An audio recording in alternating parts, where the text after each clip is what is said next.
All right.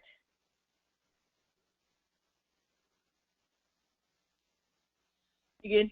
You're good. All right. So this is a workshop on overcoming procrastination. I learned a lot in the past 4 days as I procrastinated on my procrastination workshop. So this is my statement, my starting statement. I'm never more productive than when I am procrastinating. I don't know how many of you find a better time to do the dishes or pick up the 20 pairs of shoes you have lying on the floor or run a load of laundry or work on painting your nursery instead of working on your procrastination workshop. But this is what I did over the weekend when I meant to work on the workshop. Looks nice. So, thanks. It's going to be truffula trees, if you can't tell. Color by number at the moment, so more to come from that. But all right, so this is the audience participation part. How would you define procrastination?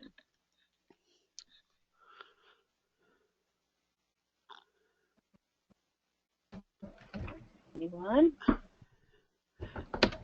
Knowing that something is coming and putting it off until the very last minute. Okay. Good. Webster defines. Yeah, just ahead, waiting. Just waiting. So Webster defines it as the action of delaying or postponing something. But there are a couple other related words, like precrastination. What do you think precrastination is? This is actually a real word, too. What you do in advance of procrastination. Close. Close. Precrastination is actually the inclination to complete a task quickly just to get them done sooner rather than later. I do that too. So this is equally as bad because you may rush through a task early just because you don't want to do it later. But and then my favorite is retrocrastination. When you have to redo it? Well, I'm going to start off. This is a made-up word. My sister-in-law made this up for me. It is completing a task after it needed to be completed because you are no longer obligated to do so. My sister-in-law is an interesting lady. Anyway, she is big on retrocrastination. She does things much better after they're due because she no longer is obligated or feels guilty.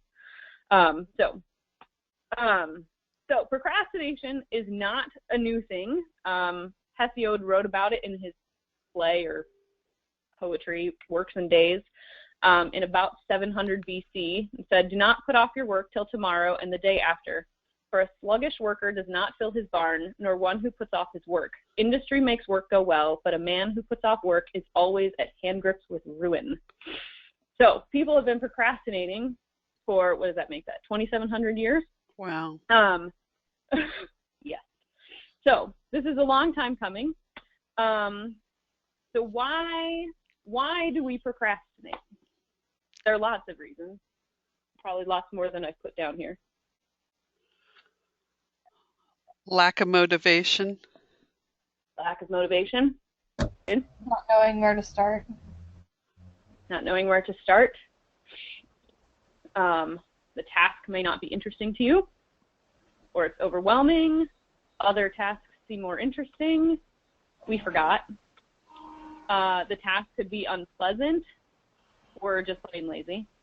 Poor time management skills, no ability to plan or prioritize, and lack of motivation or distractions, created or perceived. So we may create our own distractions, or we may perceive things as distractions, like my really dirty living room. So there's something called chronic procrastination. Is this good or is this bad? And there have been studies that find that people who chronically procrastinate have higher levels of stress, and there may be a complex link to things like depression and anxiety. And the Journal of Behavioral Medicine says that serial procrastinators have trouble managing high blood pressure and heart disease. So not just not good for you emotionally, it's also not good for you physically. So what does the Bible say? The Bible says, therefore, be careful how you walk, not as unwise men, but as wise, making the most of your time, because days are evil. So part of this is is our time important to God? So God created time as part of his good creation. We learn this in Genesis. But God transcends time, existing in the past, present, and future all simultaneously. But within that, he works in our world, within our context of time that he has given us. And our time on earth is precious and fleeting. But once we get to eternity, time no longer has meaning or value. But as we just said before, God is very concerned about how we use our time on this earth because it is fleeting for how the finite amount of time we are here. So God also cares how we use our time, not just that time is important, but he also cares that we use it wisely. So whether you eat or drink or however you spend your time, use all of your time for the glory of God. From 1 Corinthians 10:31. And in 1 Peter, if you address the Father as one who impartially judges according to each one's work, conduct yourselves in fear during the time of your stay on earth, knowing that you were not redeemed with perishable things like silver or gold, but from your feudal way of life inherited from your forefathers, but with precious blood, as of a lamb unblemished, spotless, the blood of Christ. So Jesus did not come down to save us so that we could waste our time here on earth, but so that we could use it wisely for his glory. So, how to overcome our procrastinating procrastination tendencies. There are lots of suggestions, but there's not a one-size-fits-all answer necessarily. Everybody is different, so things that work for me might not work well for you, but there are some steps you can take that work for me anyway. So if you break your project down into manageable chunks, give yourself many deadlines with small achievable goals. These will allow you to figure out your game plan and keep you motivated. Every time you hit a milestone, you can keep going. Gives you a little kickstart. There's this app I use. It's called Things. Sounds really strange. But it allows you to create projects, and within your project, create tasks. So it's almost a to-do list within a to-do list. And you can put deadlines on each mini task for each project. And you can sort your projects into current or in the future, or you can put them in your filing cabinet to save for some unknown date. But I really like the app Things. It costs, I think, $3, but it's really worth it. So step number 2 is to remove distractions. This is from the 1949 Singer Sewing book. You've probably seen this on Facebook before. And this is all about how to be able to focus on your sewing, but I think it can be, once you take out all of the super 1950s housewife references, I think it can really teach us too how to focus on what we're working on. So never approach sewing with a sigh or lackadaisical attitude. Good results are difficult when indifference predominates. Never try to sew with a sink full of dishes or a bed unmade. When there are urgent housekeeping chores, do these first so that your mind is free to enjoy your sewing or other random tasks. So when you sew, make yourself as attractive as possible. Go through a beauty ritual of orderliness. Have on a clean dress. Make sure your hands are clean, fingernails smooth, a nail file and pumice will help. Always avoid hangnails. Keep a little bag full of French chalk near your sewing machine where you can pick it up and dust your fingers at intervals. This not only absorbs the moisture on your fingers, but helps keep your work clean. Have your hair in order, powder and lipstick put on with care. Looking attractive is a very important part of sewing because if you are making something for yourself, you'll try it on at intervals in front of your mirror, and you can hope for better results when you look your best. If you're constantly fearful that a visitor will drop in or your husband will come home, you will not look neatly put together. You will not enjoy your sewing as you should. That is a riot. I love this thing. I love this. I think it's great, but I think it's so applicable to so many things other than sewing, right? Because I can sit here and try to work on something, but if I have so many distractions around me that I can't focus on what I'm working on, getting those other distractions out of the way allows me to focus. So either I need to remove myself from the situation and go to the library or to Panera or wherever, or I just need to clean all the stuff that I really needed to have cleaned already because I had procrastinated on that as well.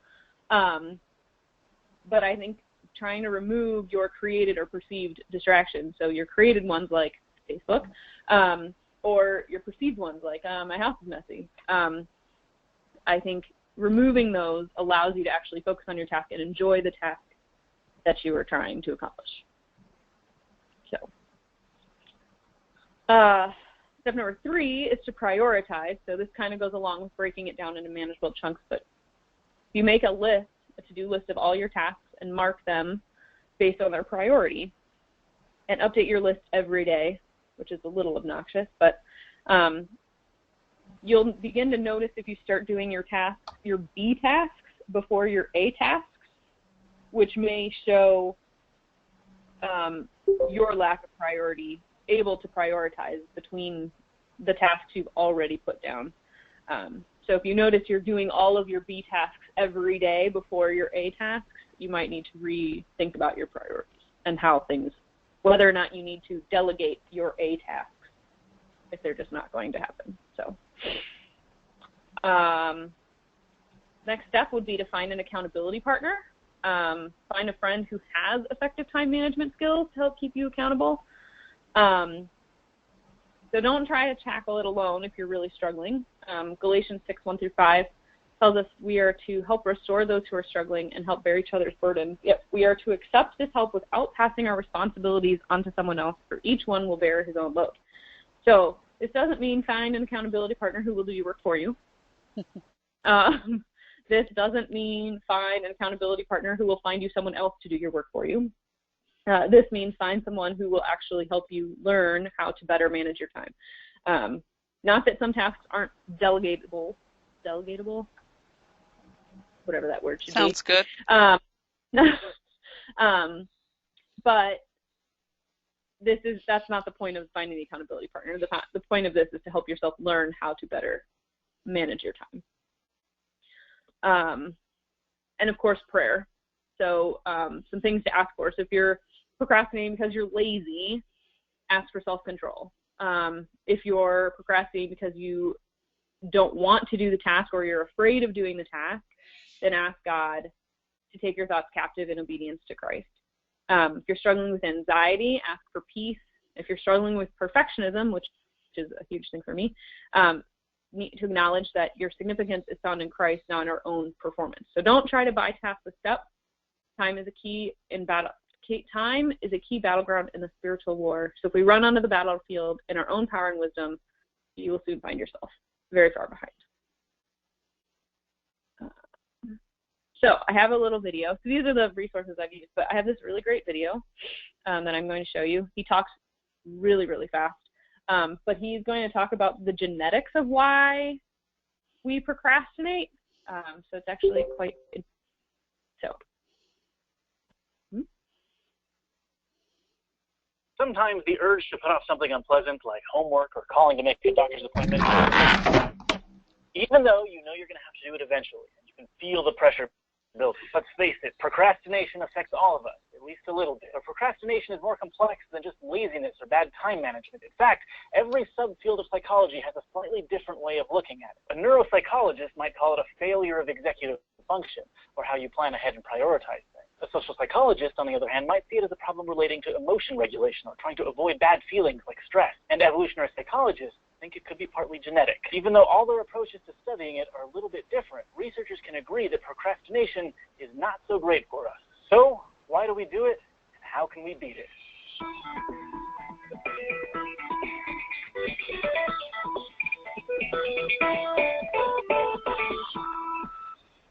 Procrastination has been around for quite a while. A Greek poet even wrote about it in 700 BCE, basically warning not to put off your work or your life will kind of suck. According to a 2014 study by researchers from the University of Colorado Boulder, procrastination might even be part of our evolutionary makeup. To try to figure out if there's a genetic component to procrastination, researchers asked pairs of twins about their work habits. And the key thing is, they compared fraternal twins, who only share some of their DNA, like any set of siblings, with identical twins, who share all of their DNA. Because each set of twins grew up together, with basically the same environmental influences, comparing their responses could help see if their genetics corresponded at all to their procrastination habits. The researchers developed a mathematical model to calculate whether procrastination seemed to be inherited. They found about half the time differences in procrastination habits could be because of differences in genetics, which is the case with lots of inherited behavioral traits. They have some variation due to environmental factors. Not only that, but they reproduced a finding from other studies that genetic variations in procrastination habits are related to genetic variations in another trait, impulsivity. In other words, the researchers found that putting things off and acting impulsively are behaviors that might be inherited together. Both of these traits are also probably related to goal management, which they said could be something to focus on in future research. They also suggested an evolutionary reason why procrastination and impulsive behaviors might be linked. Early human life was focused mainly on short-term survival. You don't have time to think about next month when you don't know if your tummy's going to be full tomorrow. So our ancestors who prioritized short-term goals, making rash decisions and putting off things with more distant and uncertain rewards, could have been better at surviving, and then they might have passed down some of their behavioral traits to their kids. But these days, our world of skyscrapers and smartwatches places far more importance on long-term goals. Save for retirement, plan your vacation 6 months in advance, know what you're going to do with your whole life by the time you turn 18. So that genetic factor that prioritizes the short term over the long term is suddenly not so much in our favor, but it still makes us prone to procrastination. But hold up, you can't just blame your procrastination on your genes. There are lots of related psychological factors to procrastination and impulsiveness, like how you manage your goals and self-regulate. On a neuropsychological level, procrastination can be described as a problem with executive function, which is the skill set that allows us to plan, prioritize, and carry out tasks. Executive function is basically the ability to say, I'm going to do a thing, and then do it. Procrastination, on the other hand, is more like, I know I need to do the thing, but I'm not going to do it right now, which is why it's often seen as a failure of executive function. In 2010, researchers from the City University of New York found that undergraduate students' own reports of their executive function could predict their tendency to procrastinate. There are lots of different types of executive function skills which provide multiple steps where procrastination can happen. For example, one student might sit down to get started on an assignment, but then spend ages getting their study materials together. Another person might plan to work, but have trouble getting focused enough to just sit down and start. They get stuck at different points in the process, but they both end up putting off work. Other social psychology researchers describe procrastination as a failure of mood regulation. Canadian psychology professor Timothy Pitchell says that procrastination is giving in to feel good. We're cashing in short-term good feeling even though we can be pretty sure it's going to come back to haunt us later. In other words, procrastination is an attempt to avoid bad feelings like the stress or unpleasantness of the task itself. And we can rationalize this to ourselves pretty easily. You may not want to start writing a big essay when you're tired, so you tell yourself you'll do it later when you've had some rest. Nothing wrong with that. Researchers like Pitchell argue the trouble is when you do this all the time with smaller excuses, habitually putting off tasks and pushing off those bad feelings. But future you will eventually have to confront that stress. So procrastination isn't just about time management and setting goals. Mood regulation comes in when you accept those feelings of stress and recognize that they're not going to just disappear later. It sounds like basic self-discipline, but it can be tricky to deal with emotions that come with large or difficult tasks. And we've all avoided negative feelings at some point or another. Mood regulation and executive function both relate to what psychologists call self-regulation. So these definitions are just slightly different approaches to studying procrastination. But is procrastination really that bad, though? Lots of people claim they can procrastinate on purpose because they work better under pressure. And certain kinds of procrastination do have some benefit. Like if you go to the gym to avoid starting a paper, sure, you didn't get the paper done, but hey, you went to the gym. But you'll be hard-pressed to find psychology researchers who are in favor of procrastination. Everyone puts things off every now and then, but people who do so chronically are sometimes found to have higher levels of stress. And there may be a complex link to things like depression and anxiety. In fact, there might even be physiological consequences of procrastination. One 2015 study in the Journal of Behavioral Medicine even found that serial procrastinators procrastinators had trouble managing high blood pressure and heart disease, mainly since it's not a good idea to procrastinate taking care of your health. And because there's so many different approaches to studying procrastination, there are also a lot of suggestions for how to beat it. So don't be surprised if someone's list of anti-procrastination tips on Tumblr doesn't work for you. That being said, there have been a few scientific studies done on what makes people more likely to overcome their procrastination. Most of these studies are conducted on undergrad psychology students and focus on academic procrastination, basically putting off school assignments until right before they're due. The authors of the City University of New York study, the one that focused on executive function, suggested ways instructors could work with students to help them engage with big tasks. Instead of assigning one big project at the end of the semester, for example, it could be broken up into periodic deadlines or quizzes. People tend to procrastinate less when the deadline is closer. And when the task is broken up into small chunks,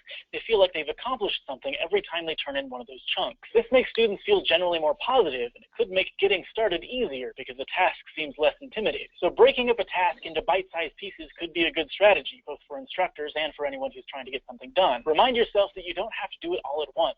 Tackle it a bit at a time and reward yourself for making progress. Dr. Pitchell's research group, the one that studied mood regulation, also studied how academic procrastination could be linked to how students viewed their future selves. In an earlier study, a group of researchers at Stanford had asked people to imagine their future selves. They also asked them to picture their present selves as well as a stranger. And the whole time, the team monitored the subject's neural activity. When some people pictured their future selves, neurons were activated in a similar pattern to when they pictured their present self. They felt a high degree of continuity with who they would be in the future. But other people's mental images of their future selves activated a pattern of neurons that looked like they were picturing a stranger. Pitchell's research group built on those results, and they found that people with less future self continuity, the people who saw their future selves as strangers, tended to procrastinate more. Basically, these students didn't feel as strongly that they'd be the ones feeling the consequences. You know, just let future you, somebody else deal with it. So maybe you can try to beat your procrastination by remembering the future you is also you. It sounds kind of silly when you put it that way, but it just means you should remember that you're going to have to do it sooner or later, whether it's present you or future you. And you're probably not going to like to do it anymore later. This also means acknowledging your bad feelings about doing whatever it is you have to do. Have anxiety about getting started? These researchers recommended accepting that feeling rather than using it to avoid your work, and understanding that getting things done is a way to help get rid of that bit of stress. There's definitely no one-size-fits-all cure for procrastination yet. Different studies can offer different advice, and since we're all different people, it can help to have multiple perspectives and strategies to try. In the end, though, all this research seems to boil down to self-regulation and confronting something that you don't want to do instead of avoiding it. It may sound easy in theory, but it isn't always. And if you're watching this video to procrastinate working on something, go get started. Thanks for watching this episode of SciShow, which was brought to you by... So I definitely watched this as I was working on my presentation. And he, where do I go here? There we go. And I found his discussion very interesting, that we could partly not blame it on genetics, but genetics could partly be the reason why we procrastinate, and the difference between short-term goals and long-term goals, and how that has changed as man has developed and society has grown. So anyway, that is my workshop. Questions, comments?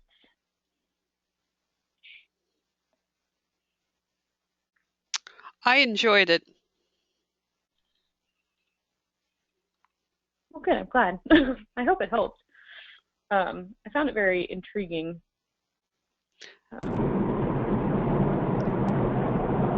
And I think you did a great job on how you incorporated how God feels about procrastination as well. I was very interested in that, in what the Bible teaches us about our time management, and teaches us about how we should live our lives and deal with our time, and that time is a gift, and it's not one that we're guaranteed tomorrow. So, this is Marie, and very good, very good. And I really liked the insight of, when you have your list, and every day a certain thing just keeps getting moved from one day to the next day to the next day, and how you might need to evaluate what that chore is and why does it keep getting put off to the next day to the next day.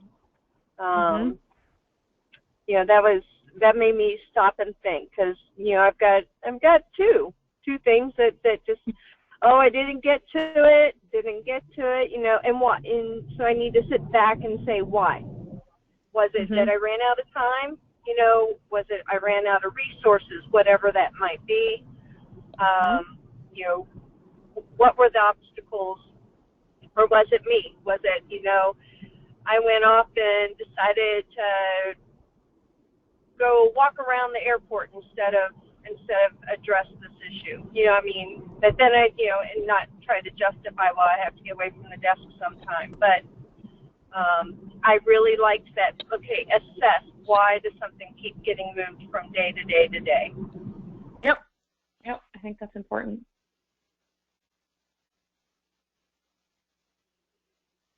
That's important.